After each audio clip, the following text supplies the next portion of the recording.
Quand une personne que tu aimes réellement et désires dans ta vie ne montre pas d'intérêt à rester, cela peut être un coup direct à tes émotions. Cette vidéo est un guide pour comprendre pourquoi il est si difficile de lâcher quelqu'un qui ne partage pas ton désir de construire une relation durable et comment tu peux laisser partir cette personne de manière définitive. Dans ce guide, nous te donnerons les étapes nécessaires pour que tu prennes le contrôle de tes sentiments. Et surtout, pour ta paix intérieure.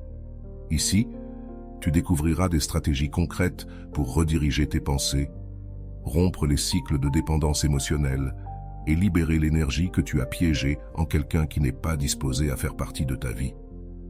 Alors, reste attentif, car ce que tu vas entendre t'ouvrira les yeux.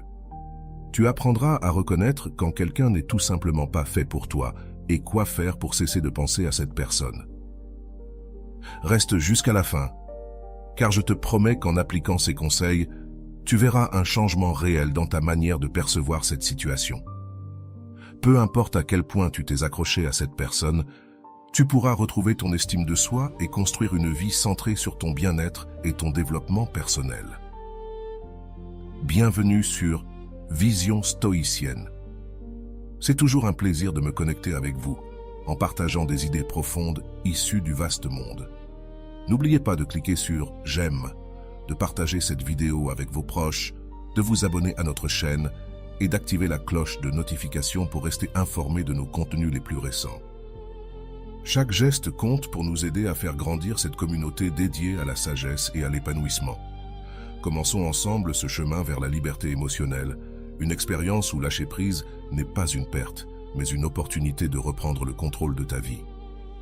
Il existe une sorte d'illusion de compléter le cycle lorsque nous sommes dans une relation de ce type.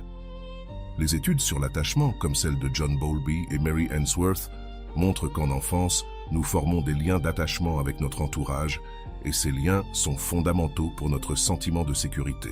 Lorsque ce lien est incomplet ou ne correspond pas, nous ressentons un vide que nous essayons de combler, comme si nous avions besoin que cette personne nous complète dans de nombreux aspects. C'est une façon de rechercher une approbation émotionnelle qui nous apporte la paix, mais en réalité, c'est une quête pour combler ce besoin. Souvent, nous nous convainquons qu'il s'agit d'amour, alors qu'en fait, nous cherchons à guérir une blessure de rejet ou d'abandon. Abraham Maslow l'a mentionné dans sa hiérarchie des besoins. Le besoin d'appartenir et d'être aimé est l'un des plus fondamentaux pour le bien-être humain. Quand ce besoin reste insatisfait, nous avons tendance à le poursuivre dans des endroits qui ne sont peut-être pas les plus sains pour nous. Ainsi, nous restons dans des relations qui ne nous apportent pas de valeur ou qui n'ont simplement pas le potentiel de nous donner la réciprocité dont nous avons besoin. Nous nous accrochons à une fantaisie, à l'espoir que l'autre personne changera et qu'elle validera, d'une manière ou d'une autre, nos efforts ou nos sentiments. Dans ce processus, il est facile de perdre de vue notre dignité et notre valeur, nous laissant piéger dans une relation sans avenir. Un schéma commun chez ceux qui affrontent cette situation est la répétition de comportements qui reflètent la peur du rejet ou la peur de la solitude. Selon le docteur Viktor Frankl, qui a développé la logothérapie, nos choix et nos relations sont très liés à la quête de sens. Si ce sens semble dépendre d'une autre personne, nous construisons nos vies autour d'une source externe au lieu de trouver ce sens en nous-mêmes. Sans nous en rendre compte, nous donnons à une autre personne la responsabilité de notre bonheur, sans voir que ce fardeau ne devrait pas leur incomber, mais nous-mêmes. Dans ces cas, la dépendance émotionnelle devient un cycle. Nous continuons à chercher chez l'autre une validation émotionnelle, même si nous savons qu'elle n'est pas prête à l'offrir. C'est ce que Sigmund Freud appellerait une relation transférentielle, dans laquelle nous projetons sur quelqu'un de notre présent des sentiments non résolus de notre passé. Nous nous convaincrons que cette fois-ci sera différente, que cette personne remplira réellement ce vide, mais nous ne pouvons pas changer la trajectoire si nous continuons à traîner ces schémas. L'attente que quelqu'un d'autre résolve nos carences émotionnelles nous rend plus vulnérables à la manipulation émotionnelle et au rejet. Comme l'a expliqué Erich Fromm dans son livre « L'art d'aimer », l'amour véritable n'est pas une quête pour compléter nos déficiences, mais un acte de don. Cependant, lorsque notre auto-image dépend de l'acceptation de l'autre personne, nous perdons notre capacité à donner de manière authentique. Nous nous retrouvons à supplier amour et affection, Et cette position de vulnérabilité devient notre manière de nous relier aux autres, une façon de relation dans laquelle nous nous sentons constamment mis à l'épreuve. La clé pour rompre ce cycle n'est pas d'essayer de changer l'autre personne ou de lui faire changer d'avis, mais de restructurer notre vision des relations.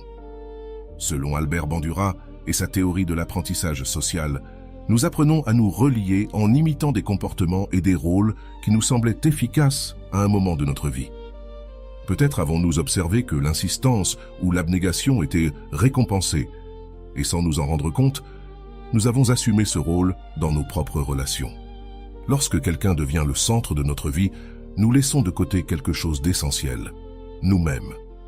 Comme le souligne Rolando Goicoechea, la clé d'une relation saine réside dans la compréhension de ce qui nous motive intérieurement et de ce qui nous pousse à chercher ce que nous recherchons. Autrement dit, lorsque notre vie manque d'un sens clair ou d'un objectif, il est facile de se perdre dans les autres en essayant d'obtenir d'eux la validation. Nous avons tendance à devenir des nécessiteux émotionnels, piégés dans le rôle de ceux qui attendent de recevoir.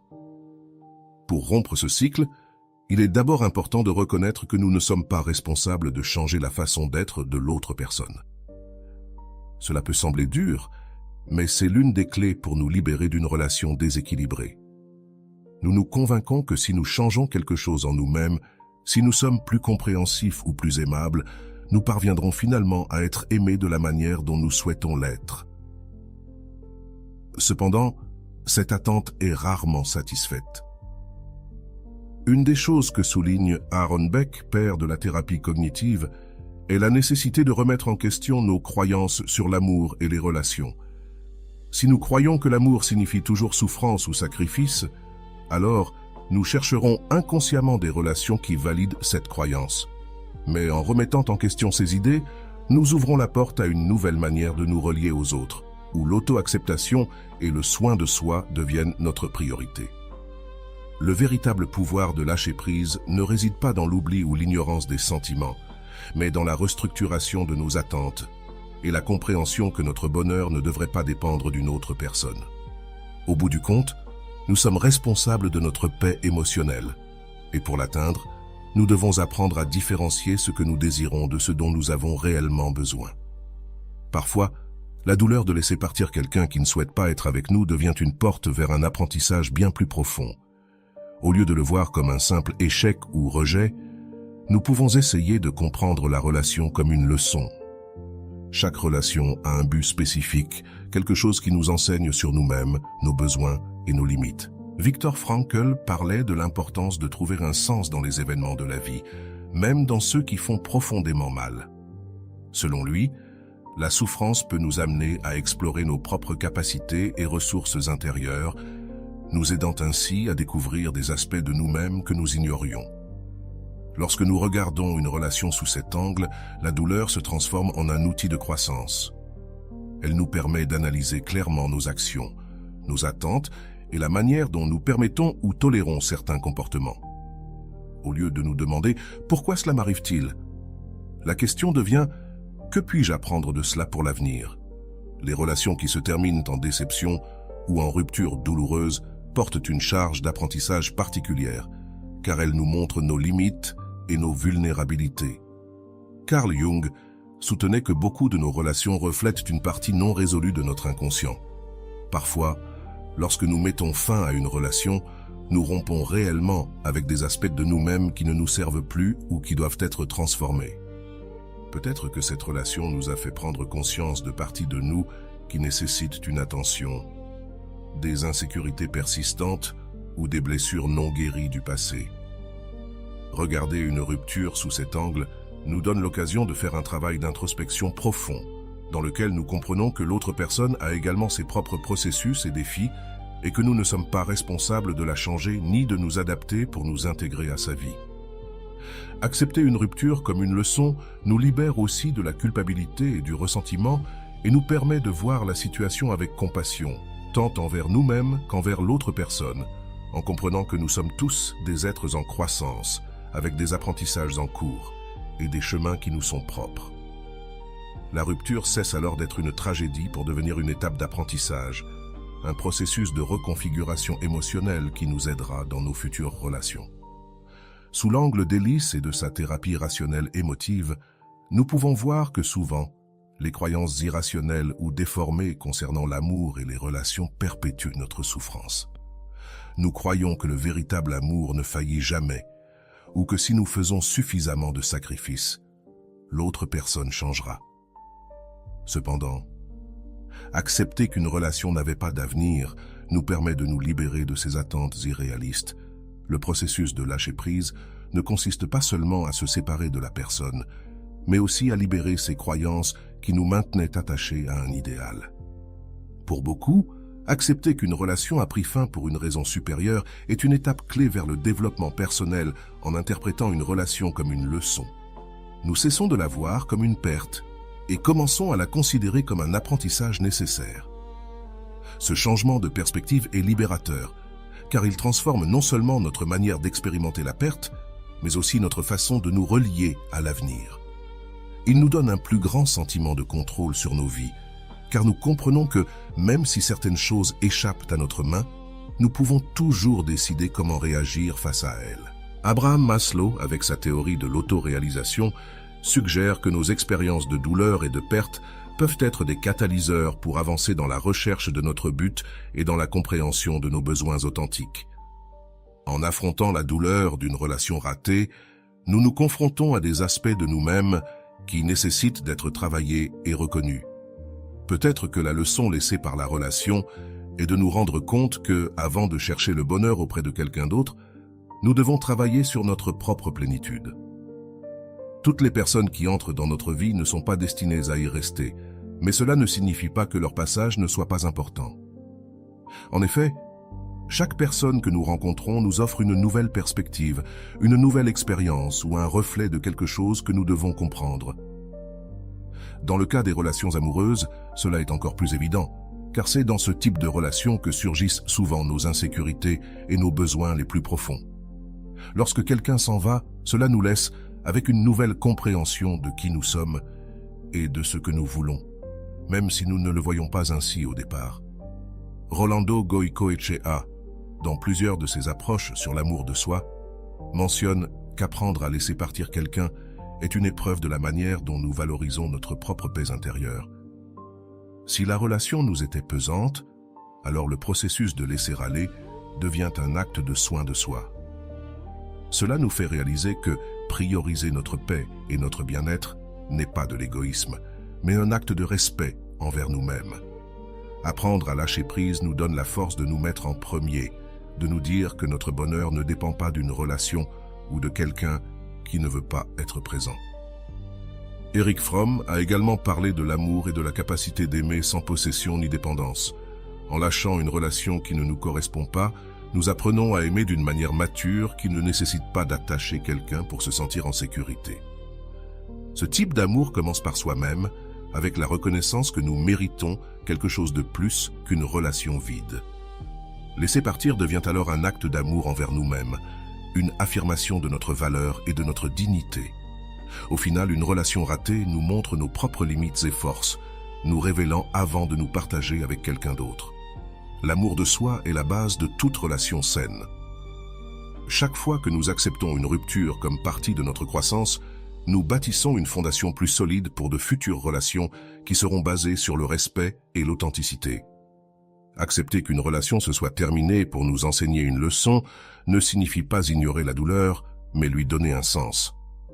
Cela nous donne l'occasion de dire adieu à l'autre personne avec gratitude pour les expériences et les apprentissages partagés. En voyant les choses de cette manière, nous pouvons lâcher prise sans rancœur ni regret, en comprenant que, même si la relation n'était pas pour toujours, elle faisait partie de notre processus de croissance. L'idée est de comprendre que notre bonheur et notre paix ne dépendent que de nous-mêmes. Dans une rupture amoureuse, les mots non prononcés, les pensées qui n'ont jamais été exprimées et les conversations qui n'ont jamais eu lieu peuvent devenir les fardeaux les plus difficiles à lâcher. Souvent, ce n'est pas seulement l'absence de la personne qui cause la douleur, mais l'absence d'une clôture réelle et complète. Nous nous accrochons aux choses restées en suspens, à ces dialogues qui n'existent que dans notre esprit et qui, chaque fois que nous les rappelons, semblent prendre plus de poids et de signification, comme si ces mots non prononcés pouvaient redonner un sens différent à l'histoire que nous avons vécue. Dans ce sens, le deuil ne se base pas seulement sur le fait de laisser partir la personne, mais aussi sur le fait de lâcher prise de toutes les idées et les moments imaginaires que nous avons créés autour de cette relation. Nous devenons nos propres interlocuteurs, revivant encore et encore chaque interaction et essayant de comprendre ce que nous aurions pu faire ou dire pour changer le dénouement. L'esprit se transforme en une sorte de scène où nous répétons les mêmes actes, cherchant une version où tout aurait une fin différente. Les explications qui n'arriveront jamais, les excuses qui n'ont jamais été prononcées et les « je t'aime » qui n'ont pas été dites à temps. Tout cela se transforme en une sorte de sac à dos émotionnel qu'il est difficile de laisser derrière soi. Cette situation reflète une vérité crue. Dans de nombreuses occasions, ce que nous aimons n'est pas vraiment la personne, mais la possibilité de ce que cette relation aurait pu être si les choses avaient été différentes. Parfois, nous aimons plus la version idéalisée de la personne, cette image que nous construisons avec des morceaux de ce que nous avons vu et de ce que nous désirions. Dans un processus de rupture, l'un des moments les plus difficiles est de reconnaître que la réalité de cette personne ne correspond pas à l'idée que nous avions construite. Cela nous fait mal de lâcher la fantaisie, de renoncer à l'idée que, peut-être, avec un peu plus d'effort ou de patience, les choses auraient été différentes. Mais en vérité, ce qui reste piégé dans notre esprit est une version déformée de la relation, alimentée par tout ce qui n'est jamais arrivé. D'un point de vue psychologique, ce phénomène de s'accrocher à des idées inachevées trouve son origine dans notre besoin de contrôle et de clôture émotionnelle. Freud disait que, lorsqu'une situation reste ouverte sans conclusion claire, notre psyché a tendance à s'y accrocher dans un effort de lui donner un sens. C'est une réaction naturelle de rechercher cette clôture, mais lorsque nous ne pouvons pas l'obtenir, nous créons une version alternative des faits qui nous aide à traiter la douleur, même si cela finit souvent par intensifier cette douleur. Une des raisons pour lesquelles il est si difficile de lâcher une relation est que, en le faisant, nous lâchons également nos propres attentes non satisfaites. Nous admettons que certains rêves ne se réaliseront tout simplement pas.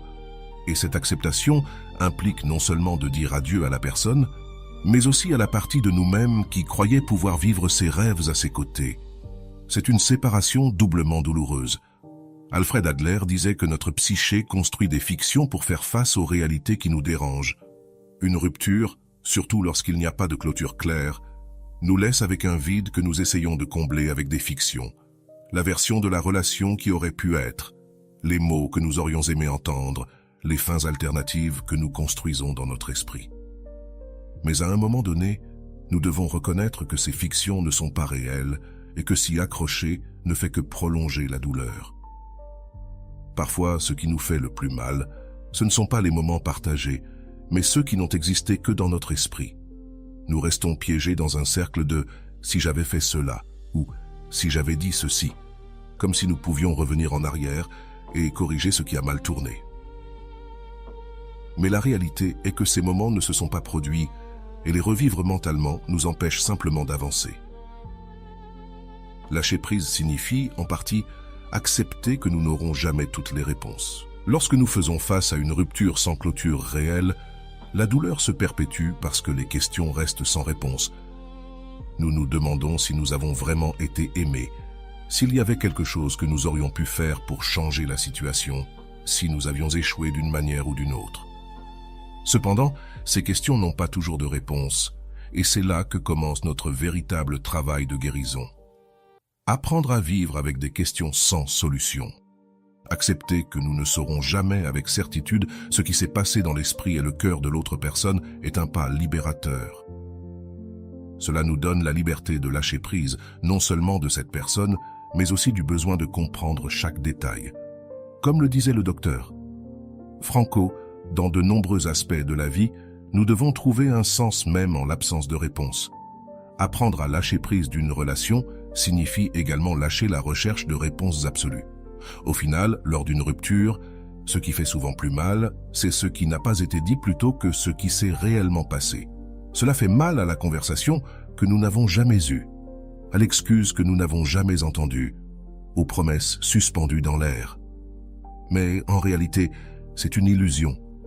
C'est une manière pour notre esprit de s'accrocher à quelque chose pour ne pas faire face au vide, pour ne pas accepter que cette histoire, avec tous ses possibles dénouements, est déjà terminée. La guérison commence lorsque nous comprenons que, même si nous avons une liste interminable de choses que nous aimerions dire, cela ne changerait pas les faits. Lorsque nous apprenons à lâcher ces mots et ces moments que nous avons imaginés, nous nous libérons finalement du poids de cette relation. Nous nous donnons la permission de fermer le chapitre sans avoir toutes les réponses, sans attendre que cette personne revienne pour clarifier ce qui est resté en suspens. Parfois, lâcher prise signifie comprendre que toutes les histoires n'ont pas de fin parfaite et que certaines restent incomplètes. Peut-être que ces mots que nous voulions tant dire ne trouveront jamais d'oreilles attentives, et c'est bien, car au final, ces mots nous appartiennent, et nous pouvons les utiliser pour construire notre propre clôture sans dépendre de la réponse ou de l'approbation de l'autre personne. Cette sensation que l'autre personne nous doit quelque chose peut être l'une des chaînes les plus difficiles à briser dans le processus de lâcher prise. Souvent, ce n'est pas l'amour qui nous attache à cette relation, mais le besoin de justice ou de revanche émotionnelle. Nous sentons qu'ils nous doivent une explication, une excuse sincère, une sorte de clôture qui nous aide à comprendre et, surtout, qui nous fait sentir valorisés ou au moins respectés. Cependant, accepter que nous ne récupérerons peut-être jamais cette dette émotionnelle est une étape fondamentale pour atteindre la paix. Il est naturel de vouloir une résolution, une fin claire et définitive qui clôt le cycle. Quand quelqu'un s'éloigne de notre vie en laissant des questions et des blessures ouvertes, ce manque de réponse peut nous consumer. Nous restons avec une plaie ouverte, comme un chapitre inachevé qui semble avoir besoin de la dernière page. Nous voulons que l'autre personne assume sa responsabilité, qu'elle reconnaisse la douleur qu'elle a causée ou qu'elle nous confirme au moins que le lien était réel et significatif. Cependant, souvent, cette personne n'est pas disposée ou n'est pas capable de nous donner ce que nous considérons comme un droit. L'idée de clôture que nous cherchons tous est en réalité une manière de rechercher un équilibre, de restaurer une sorte de justice émotionnelle. Nous voulons entendre un « je suis désolé » qui nous fasse sentir que notre douleur était valable, que nos émotions comptaient, et ce besoin de clôture peut nous conduire à un point d'obsession, où chaque pensée tourne autour de cette dernière conversation que nous n'avons jamais eue. Mais la vérité est que l'attente de cette clôture peut devenir un obstacle, surtout lorsque l'autre personne ne la donnera jamais. Viktor Frankl disait que, dans de nombreux cas, nous n'avons pas de contrôle sur ce que font ou disent les autres, mais nous avons toujours le contrôle sur notre réponse. Dans ce sens, le fait de lâcher prise avec quelqu'un signifie également renoncer à la fantaisie de la revanche émotionnelle. C'est renoncer à l'idée que nous obtiendrons une justice qui nous fera sentir en paix. Il est douloureux d'accepter que nous n'entendrons peut-être jamais l'excuse dont nous avons besoin, et cette renonciation est en elle-même une forme de libération. Parfois, le désir de revenir avec cette personne n'est pas par amour ou par espoir de reconstruire une relation. C'est un désir déguisé en vengeance ou en revanche émotionnelle. Nous voulons prouver à cette personne ce qu'elle a perdu. Nous voulons qu'elle voie notre valeur et regrette ses erreurs. Cependant, ce désir, bien qu'il soit naturel, ne nous conduira pas à la paix. Il nous maintient dans un piège émotionnel, attaché à une personne qui, à un moment donné, a déjà décidé de ne pas valoriser notre présence. Ce type de justice émotionnelle que nous poursuivons peut nous faire sentir que nous sommes encore en contrôle. Nous pensons qu'en obtenant au moins une excuse ou une explication, une partie de notre pouvoir est restaurée. Cependant, ce besoin de justice est souvent une illusion, un mirage qui prolonge seulement notre douleur.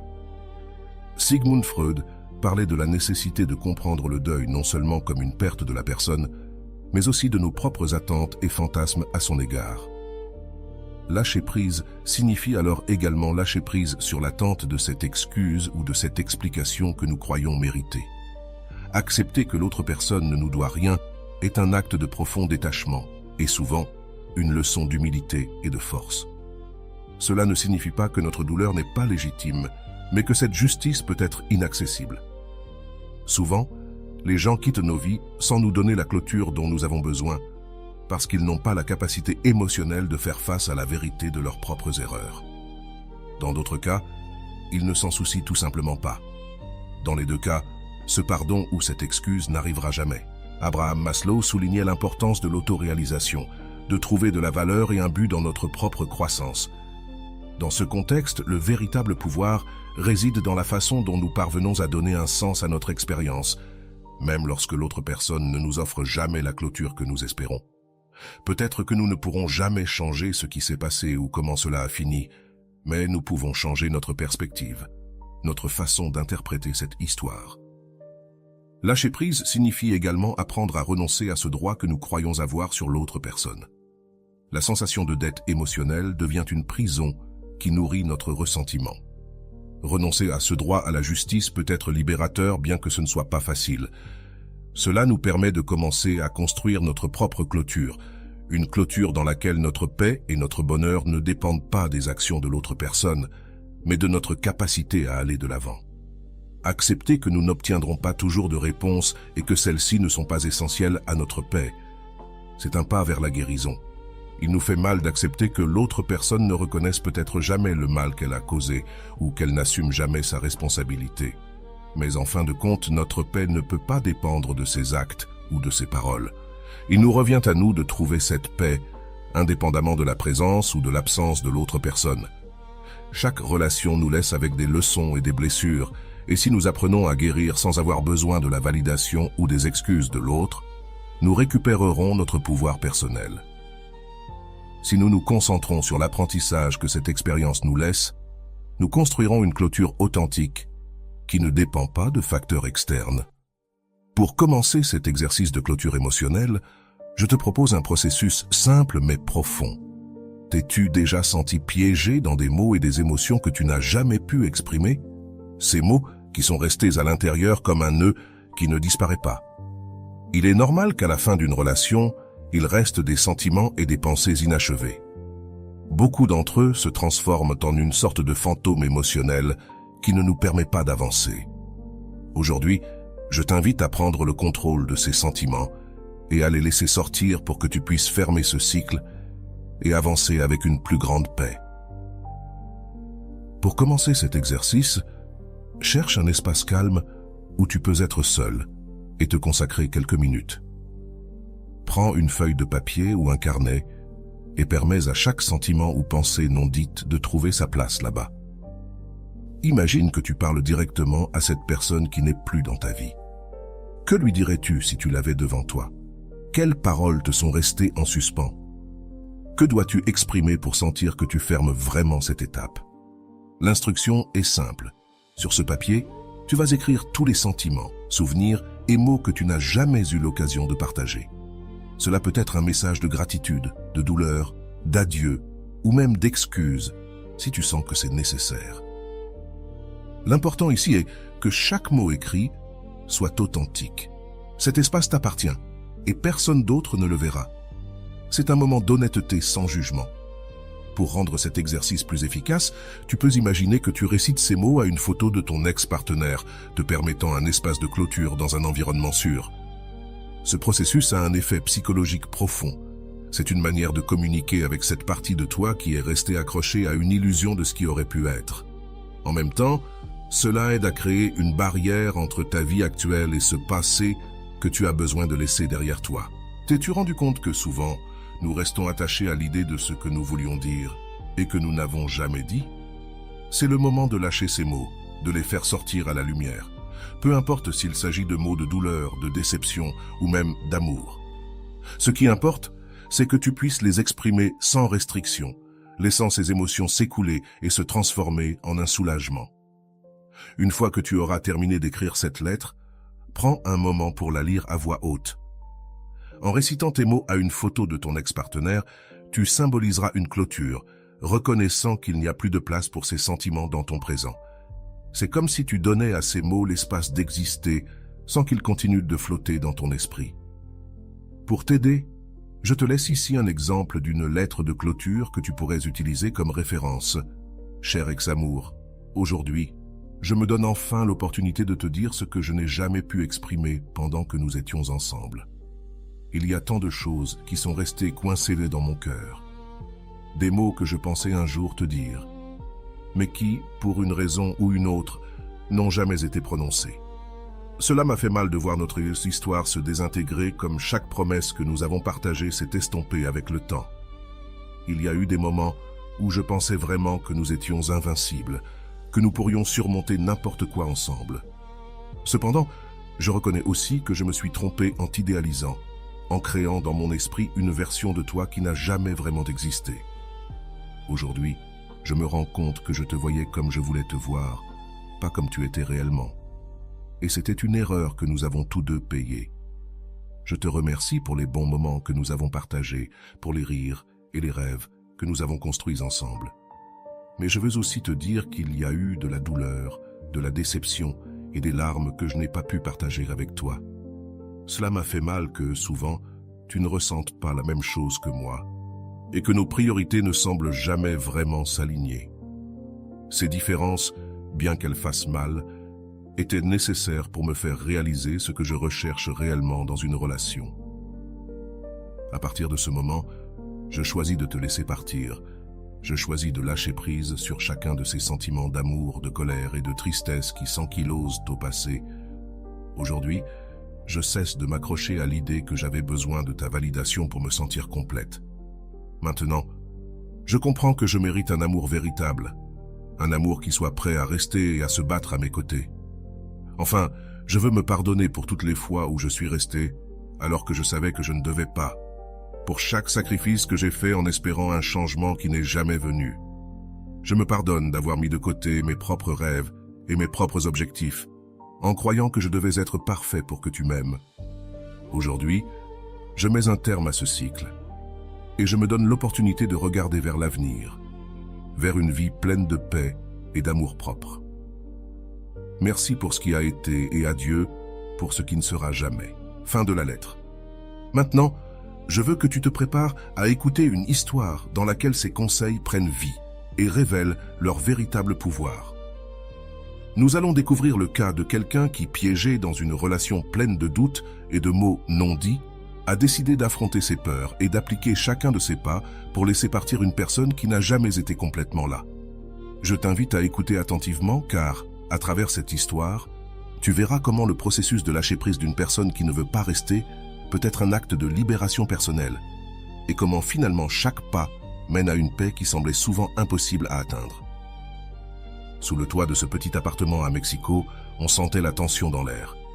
Les meubles, encore couverts de poussière par manque de nettoyage, et la lumière tamisée qui entrait par la fenêtre créait une atmosphère sombre. Sofia était debout près de la fenêtre, regardant le tumulte de l'avenue principale, tandis que les gouttes de pluie tombaient avec force sur le verre, comme si le temps reflétait aussi son propre état émotionnel. Cet après-midi-là, après des semaines d'évitement des confrontations, elle avait décidé d'inviter Eduardo pour avoir la conversation qui lui trottait dans la tête. « Je ne sais pas comment commencer cela », murmura-t-elle, sans le regarder, jouant nerveusement avec une mèche de ses cheveux. Elle sentait que sa voix n'était qu'un écho dans le silence inconfortable qui s'était installé dans la pièce. Eduardo, assis sur le canapé, se contenta de soupirer. Il regardait son téléphone depuis un bon moment, distrait, comme s'il voulait être n'importe où sauf là. « Sofia, si tu as quelque chose à dire, dis-le maintenant, s'il te plaît, » répondit-il sans lever les yeux. Elle sentit un nœud dans l'estomac en entendant l'impatience dans sa voix, et un instant, elle souhaita ne pas l'avoir invité. Mais elle savait qu'elle ne pouvait pas garder tout ce qu'elle ressentait. Il y avait trop de choses inachevées entre eux, des mots non dits, qui la tourmentaient encore chaque nuit. « Pourquoi as-tu été si froid avec moi ces derniers temps ?» demanda-t-elle se tournant vers lui. « Il y a tant de choses que je ne comprends pas. Je ne comprends pas comment nous sommes passés de « tout va bien » à me sentir comme une étrangère à tes côtés. C'est comme si je parlais à un inconnu. » Eduardo la regarda et, pendant un instant, son expression changea. C'était un mélange de surprise et de fatigue. Un regard qui disait « Encore la même chose. Qu'attends-tu que je te dise ?» Sofia répondit en haussant les épaules. « Je ne sais pas ce que tu veux de moi. Peut-être que ça ne fonctionne plus. » Cette phrase, dite si distraitement, était comme un coup de poignard pour Sofia. Elle sentait que tout ce qu'elle avait craint pendant des semaines se réalisait devant ses yeux et la possibilité de rester seule, sans explication, était insupportable. « Tu ne vas rien dire de plus après tout ce que nous avons vécu? Tu te contentes d'un « ça ne fonctionne plus » demanda-t-elle, essayant de contrôler le tremblement de sa voix. « Eduardo, j'ai besoin de comprendre. Pourquoi? Qu'ai-je fait de mal? Pourquoi ne me l'as-tu pas dit plus tôt ?» Eduardo poussa un long soupir, visiblement irrité, et détourna le regard comme s'il voulait échapper au poids de ses questions. « Ce n'est pas quelque chose que tu peux comprendre si facilement, dit-il enfin, sans la regarder. Je pense que nous avons tous les deux besoin de choses différentes. Ce n'est pas toi, c'est moi. Je ne sais pas si je veux être dans une relation en ce moment. » Sofia sentit son cœur se briser un peu plus avec chaque mot. L'impuissance et la frustration se bousculaient en elle. Elle avait tant de choses à dire, tant de questions sans réponse. Elle voulait comprendre ce qui se passait réellement, clarifier chaque malentendu, chaque doute qui s'était accumulé comme une montagne entre eux. « Mais tu ne peux pas simplement me dire ça et t'attendre à ce que je m'en aille comme ça. » Sans plus. Il répondit avec une lueur de désespoir dans la voix. « Je sens que je n'ai pas toutes les réponses. Tu pars et tu me laisses plein de doutes, Eduardo. Je ne sais pas comment lâcher cette relation si je ne comprends pas pourquoi nous terminons. » Il haussait les épaules, comme si le poids de ces mots n'avait aucune importance pour lui. « Tout n'a pas d'explication, Sofia. Parfois, les choses se passent simplement. Tu sais, parfois nous réalisons que nous voulons des choses différentes et nous passons à autre chose. » La simplicité de sa réponse la laissa sans voix. C'était comme s'il était incapable de comprendre le ouragan émotionnel qu'il déchaînait en elle. Il y avait tant de mots qu'elle avait besoin de dire, tant d'amour qu'elle ressentait encore et qu'elle ne pouvait pas ignorer. Alors, tout ce que nous avons vécu, tout ce que nous avions prévu, cela n'a rien signifié pour toi, demanda-t-elle d'une voix basse, presque comme si elle parlait pour elle-même. Eduardo se leva, mal à l'aise, et regarda vers la porte.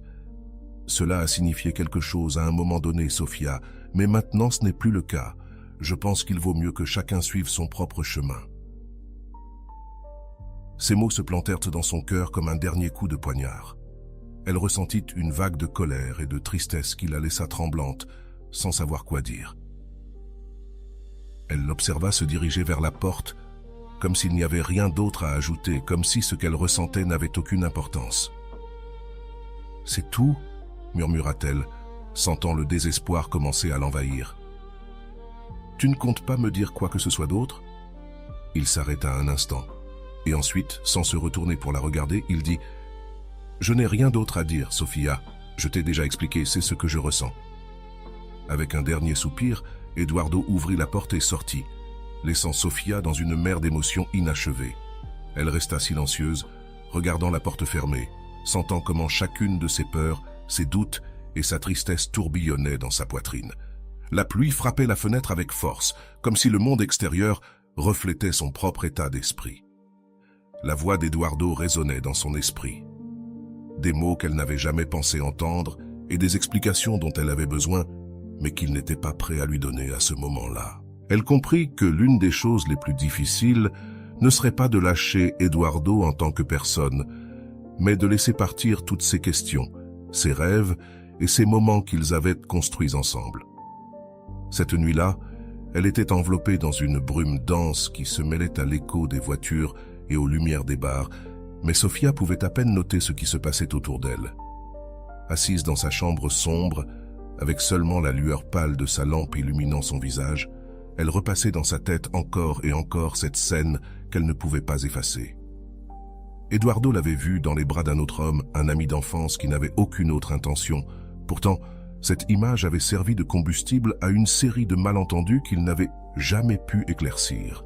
L'idée qu'Eduardo la considère comme une femme facile la rongeait de l'intérieur. C'était comme une épine qu'elle ne pouvait pas retirer.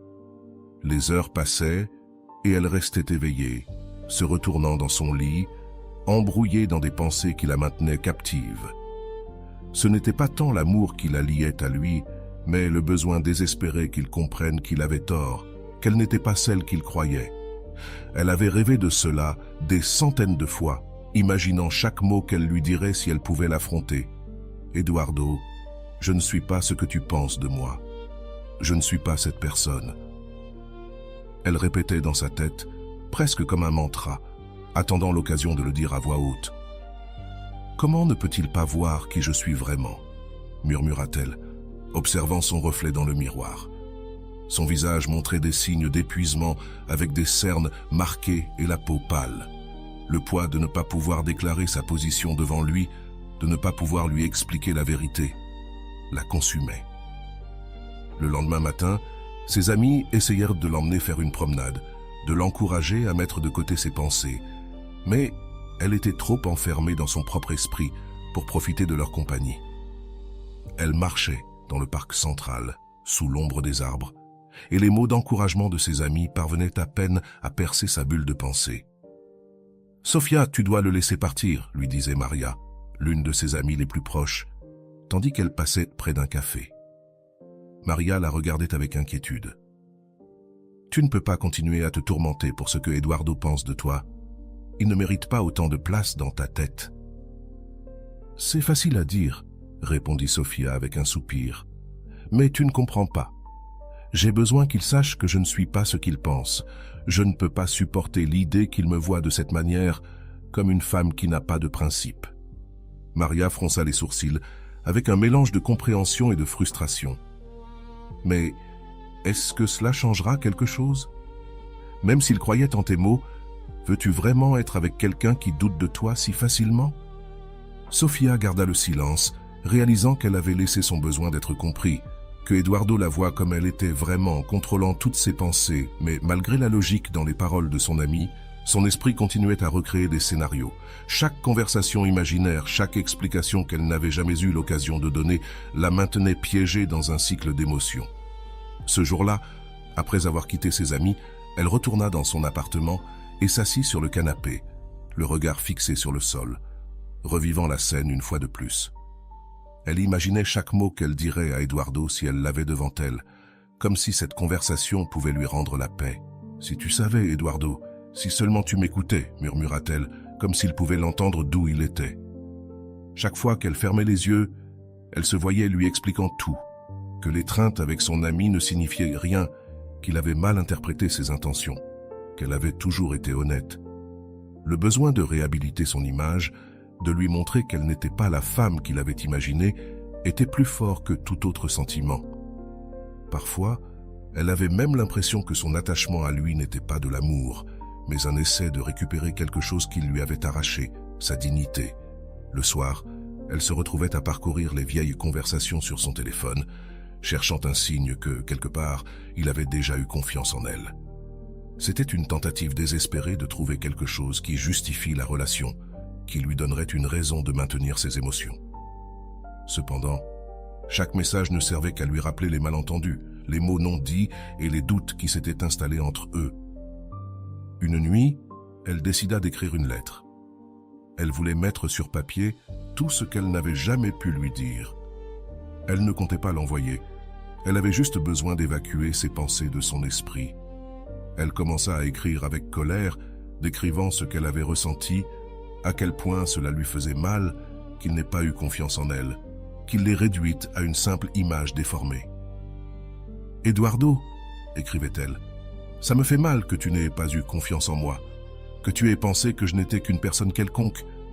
Tu ne m'as jamais donné l'occasion de m'expliquer, et je ne peux pas me débarrasser de la sensation que tu as laissé une partie de moi par terre, brisée. » Les mots coulèrent de son esprit sur la page, comme si chaque lettre était une libération. Mais cela ne suffisait pas. Elle savait que cette lettre ne changerait rien, que son image devant lui ne s'améliorerait pas.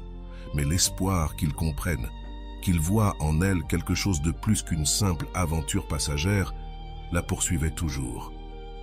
Chaque jour qui passait, chaque fois qu'elle essayait de s'occuper avec son travail ou sa routine, son esprit revenait à ses pensées.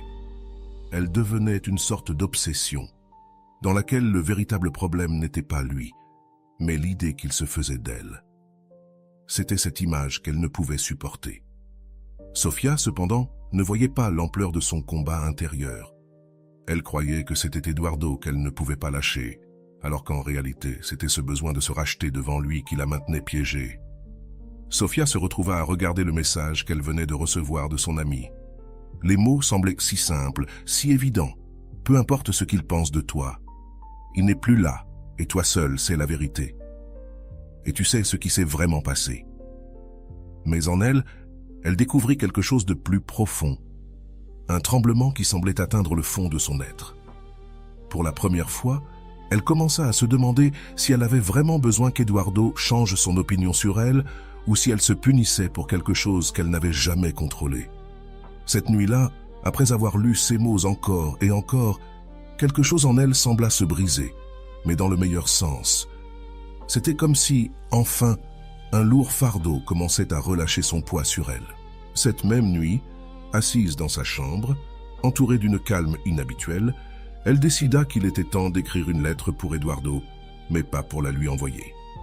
Cette lettre serait sa manière de libérer tout ce qui était resté coincé dans sa poitrine, de laisser aller les mots non dits, les malentendus, et surtout cette version d'elle-même qu'elle trouvait si étrangère.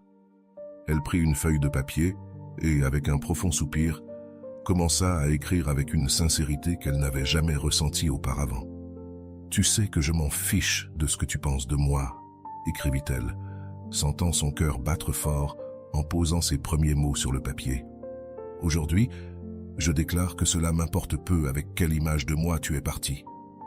Pendant trop longtemps, je me suis accroché à l'idée que je pouvais changer ce que tu pensais de moi, mais maintenant je comprends que peu importe combien d'explications j'aurais pu essayer de te donner, rien n'aurait changé le fait que notre histoire est terminée et avec elle, toutes les réponses qui n'ont jamais été données. » Sa main tremblait un peu, mais elle continua à écrire, laissant les mots jaillir de son être profond, comme si elle fermait un fantôme qui la poursuivait depuis longtemps. « Je te laisse aller, toi et toutes ces explications que je n'ai jamais pu te donner, et qui, à dire vrai, maintenant que j'écris cette lettre, ne m'importe plus. J'ai passé trop de temps à croire que j'avais besoin de ton approbation, que j'avais besoin que tu me vois comme je voulais que tu me vois. Mais aujourd'hui, je réalise que la seule personne qui doit vivre avec cette version de moi, c'est moi, et cela suffit. Ce que tu penses de moi, ça m'est déjà égal. » Sofia s'arrêta un moment, réalisant combien il était libérateur d'écrire ces mots, de les sentir comme une vérité résonnant en elle. Elle laissa les larmes couler, non de tristesse, mais d'une paix qu'elle commençait à ressentir pour la première fois depuis que Eduardo était parti. « Peut-être que je ne t'ai jamais expliqué les choses, » continua-t-elle. « Peut-être que je mérite que tu me vois comme le pire du monde. Et tu sais quoi, je l'admets. Peut-être que je le mérite, mais cela ne m'appartient plus. Je ne veux pas porter le poids de ce que tu penses, que tu me considères bonne ou mauvaise. Alors merci, mais non. Aujourd'hui, je tourne la page et avec elle tous ces mots qui n'ont jamais été prononcés. » Avec un profond soupir, elle termina d'écrire. Elle réalisa que plus qu'un adieu à Eduardo, cette lettre était une conclusion pour elle-même. C'était une déclaration d'indépendance, une promesse qu'à partir de ce moment, elle cesserait de mesurer sa valeur selon ce que quelqu'un d'autre pensait. Sofia lut la lettre à haute voix, regardant la photo d'Eduardo une dernière fois. Les mots sortent avec force, chacun chargé de tout ce qu'elle avait ressenti pendant le temps où elle avait été piégée dans cette relation et dans cette image d'elle-même.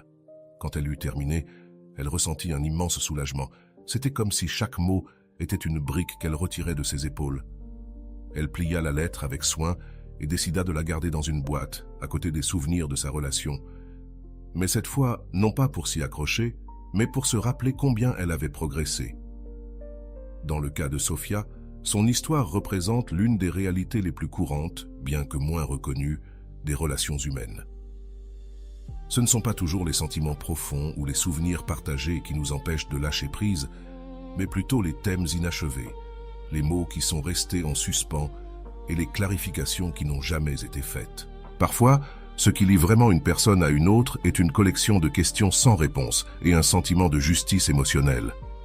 Cette situation génère un cycle interminable de ce que le psychologue et thérapeute Erich Fromm a décrit comme un attachement symbiotique, où deux personnes restent psychologiquement liées non par amour, mais par la nécessité de résoudre des affaires en suspens qui, dans de nombreux cas, ne trouveront jamais de résolution sans une catharsis personnelle, comme celle que Sofia a finalement vécue.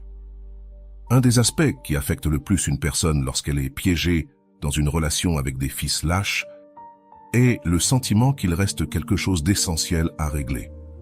Selon le psychologue Caron, ces ombres ou aspects non résolus d'une relation ont tendance à se projeter dans la vie de la personne, générant des fantômes internes qui persistent jusqu'à ce qu'ils soient confrontés.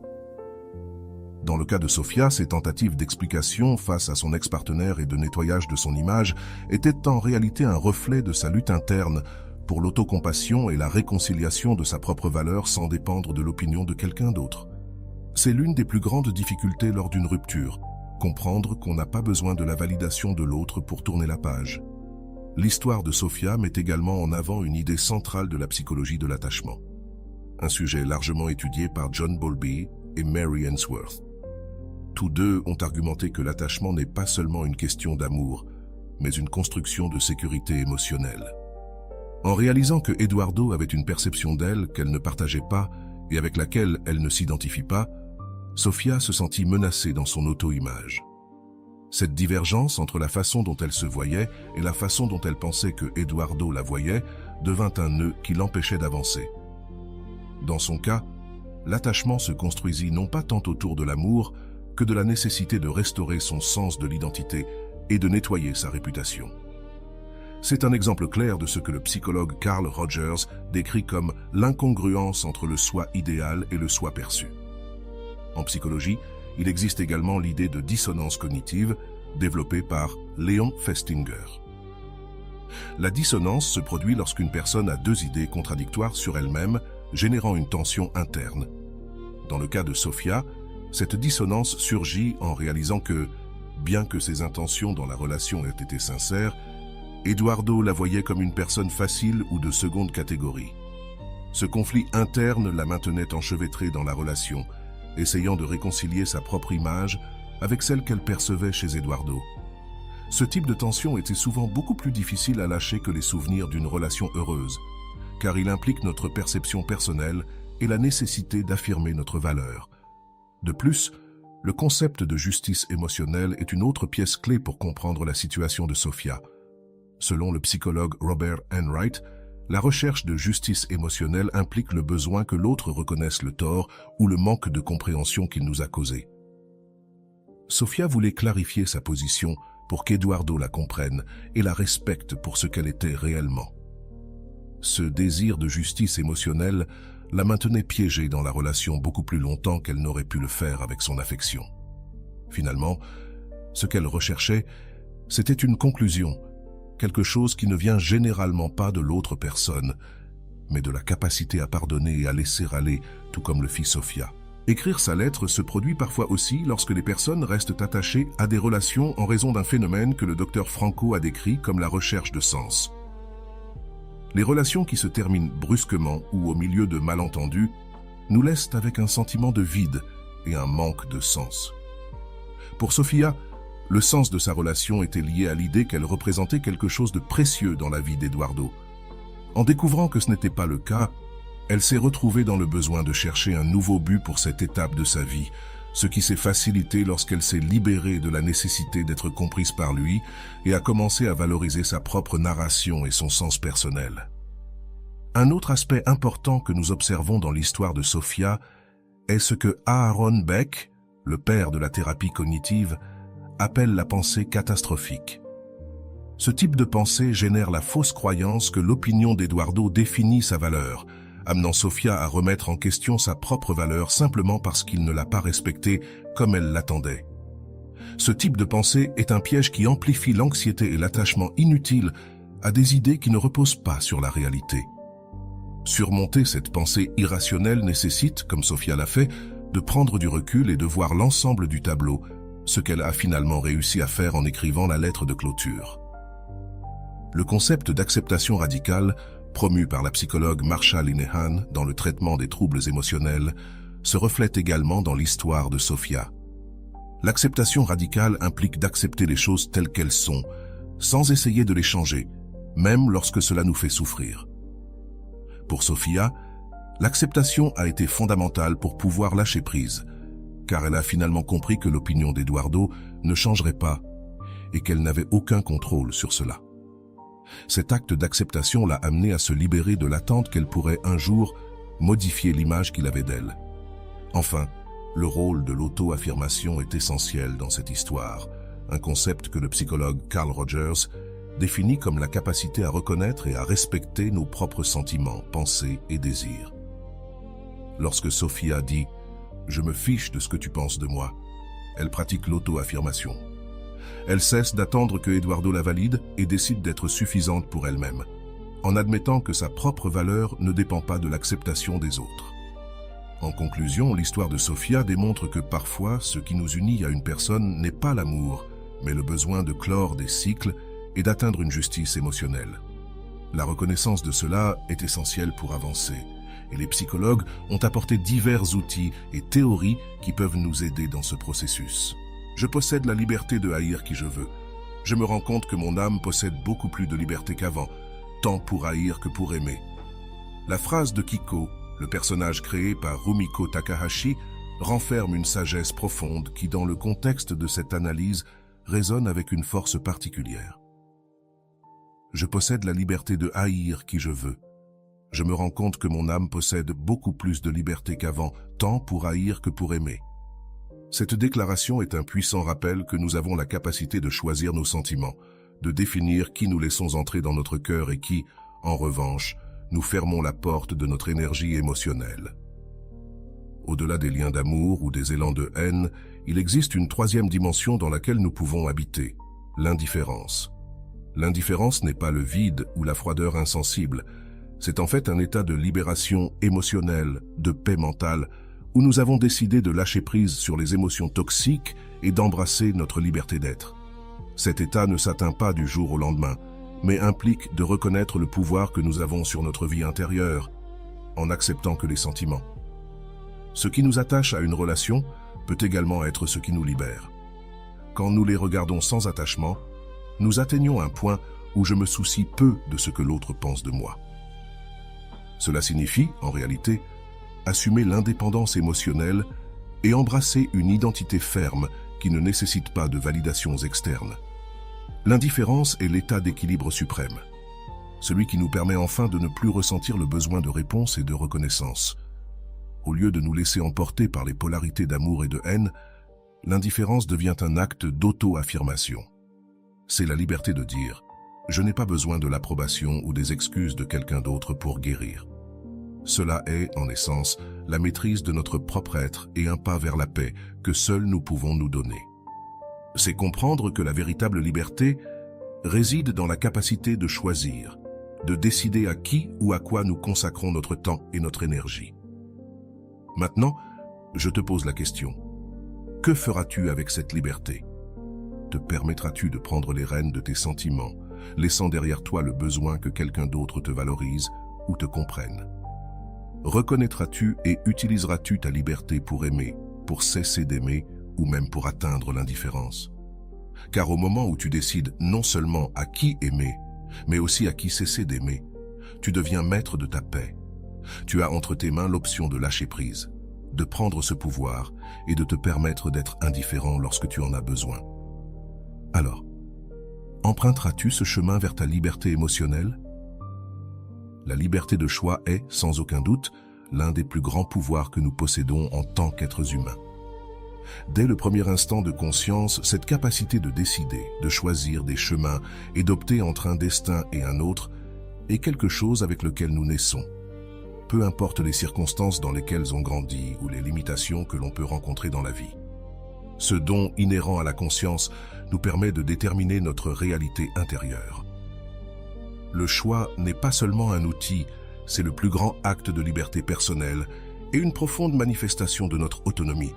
C'est le rappel que, bien que les circonstances soient externes, l'interprétation et la réaction que nous avons envers elles sont, en fin de compte, des choix personnels. Choisir entre l'amour et le détachement, entre le pardon et le ressentiment, n'est pas seulement une action consciente, mais une expression de notre identité. Ce cadeau n'est conditionné ni limité par des facteurs externes. Au contraire, c'est notre capacité à répondre à toute situation de la manière que nous jugeons la meilleure. Cette liberté de décision nous donne une indépendance puissante et la possibilité de nous réinventer chaque jour en prenant des décisions qui honorent qui nous sommes vraiment et ce que nous désirons pour notre avenir. Avoir la liberté de choix implique de reconnaître le poids et la valeur de nos décisions. Chaque choix, si petit soit-il, façonne notre caractère et établit le cours de nos vies. Choisir de clore un cycle, de laisser quelqu'un derrière soi ou simplement de décider que nos émotions ne seront pas liées au comportement d'une autre personne est un acte de courage et d'autodéfinition. Avec chaque décision, nous réaffirmons notre autonomie, rejetant l'idée que quelqu'un ou quelque chose d'externe peut contrôler notre paix mentale. Ce pouvoir inné de choisir nous montre également que, même si nous pouvons être confrontés à des émotions difficiles et à des relations compliquées, nous avons la capacité de gérer comment elles nous affectent. En choisissant la liberté émotionnelle, nous reconnaissons que nous n'avons pas besoin que les actions ou les mots des autres déterminent notre valeur, ni conditionnent notre bien-être. Nous pouvons aimer pleinement et de la même manière, décider de cesser d'aimer ou de nécessiter cette validation. Ce pouvoir est constant et ne disparaît jamais, même si parfois nous l'oublions. Le fait que nous naissons avec la capacité de choisir signifie que même dans les moments les plus sombres, nous avons la capacité de décider de faire un pas vers la lumière. C'est notre responsabilité et en même temps notre privilège. C'est ce qui permet à l'amour de soi d'épanouir et de transformer toute expérience, qu'elle soit bonne ou mauvaise, en une opportunité de croissance. C'est ce pouvoir qui nous permet non seulement de laisser partir ceux qui ne souhaitent pas être dans nos vies, mais aussi de le faire sans ressentiment, avec la paix qu'offre un choix libre et conscient. C'est notre liberté de choix qui nous donne le pouvoir de décider quand une relation a rempli son but dans notre vie. Nous n'avons pas besoin d'attendre que quelqu'un d'autre clôte un cycle pour nous. C'est nous qui avons la capacité de lâcher prise. Il ne s'agit pas d'oublier, mais de comprendre que cette liberté est une constante qui nous rappelle que le bonheur et la paix dépendent de ce que nous choisissons de permettre ou non dans notre vie. Ainsi, même lorsqu'une relation ne se déroule pas comme nous l'espérions, nous avons le pouvoir de dire « c'est ma vie et je choisis ma paix » plutôt que n'importe quel souvenir. À chaque pas que nous faisons, nous exerçons ce pouvoir inné. Choisir, jour après jour, comment nous réagissons, comment nous vivons et comment nous aimons est l'une des plus grandes expressions de notre humanité. C'est une liberté qui, une fois reconnue, nous pousse à choisir uniquement ce qui nourrit notre essence, notre bien-être. Savoir que nous sommes libres de choisir nous donne la force de sortir de relations qui ne nous font pas du bien et d'avancer vers un avenir où notre choix principal sera toujours notre bien-être. Alors, maintenant que tu as pris conscience de ce pouvoir, demande-toi, que vas-tu choisir à partir d'aujourd'hui? Opteras-tu pour la paix et l'indépendance émotionnelle ou te cramponneras-tu à la nécessité de validation externe? Ce pouvoir, qui a toujours fait partie de toi, est le même qui te permettra de créer une vie remplie d'amour de soi et de respect pour tes émotions. Pour approfondir ce voyage vers une liberté émotionnelle complète, je t'invite à découvrir la vidéo sur l'amour de soi que tu trouveras dans le premier commentaire de cette vidéo. Ici, tu apprendras à appliquer ce pouvoir dans tous les domaines de ta vie, atteignant l'équilibre dont tu as besoin pour être une personne émotionnellement libre.